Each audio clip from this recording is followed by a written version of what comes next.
This is a civilian self-defense course. Vanessa, why did you decide to take this course? Survival. We need this to survive, basically. One of those running the course is Annette Keneally, a farmer's wife and professional artist. Her specialities range from target shooting to firing from a moving vehicle. Good girl. Go for it. Tap, tap.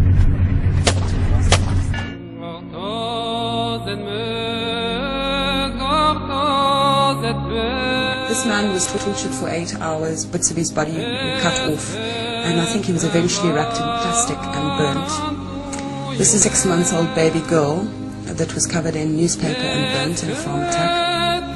I have no words for this. A mother's hand on her daughter's coffin, and a teenage boy crying out for his mother. In just 7 days, South African farming communities have buried yet another 3 victims of murder. Elsie Swart was killed shortly after her 50th birthday. I feel bitter. She was severely tortured, say her parents. Burned with an electric iron, beaten and then strangled to death. An old man's hand resting on the arm of his wife of many years. She raped, police say probably while he was forced to watch. Finally, with their throats slit, they died next to each other.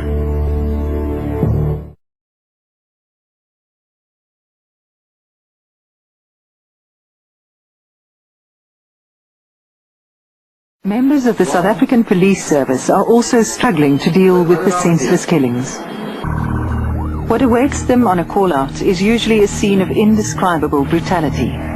Like so many other victims, this elderly couple arrived back home from church on a Sunday morning.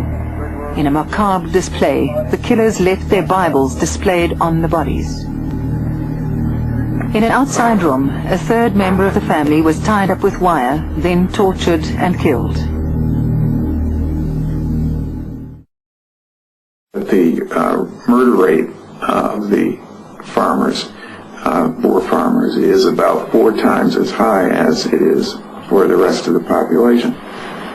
Dr. Gregory H. Stanton is a retired American professor of law who heads Genocide Watch, the organization that coordinates the international campaign to end genocide.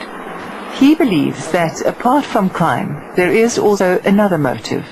There is a motive of hatred, that these are hate crimes, that people are tortured, that they're murdered in ways that are dehumanizing.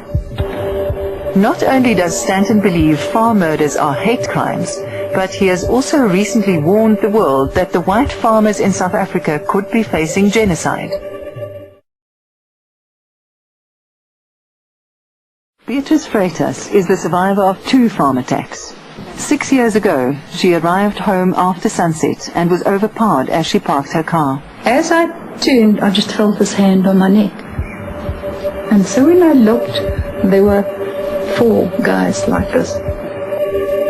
Beatrice and her permanently disabled husband, Jose, were tied up in the bathroom while the intruders ransacked the house.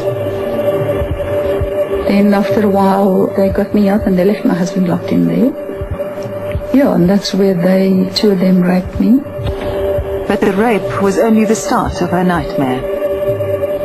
They connected the iron on the wall. All I remember just lying there and screaming. 25% of my body was 3rd-degree burns. But 3 years later, the couple was attacked for a second time. Jose died in a hail of bullets. Like the first time, no one was ever arrested.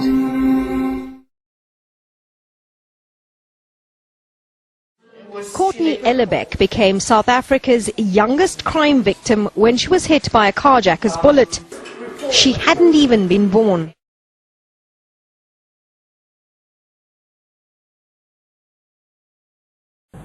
Leslie was 7 months pregnant at the time and shot in the abdomen, the bullet paralyzing her daughter. A little bit forward, eh? Okay.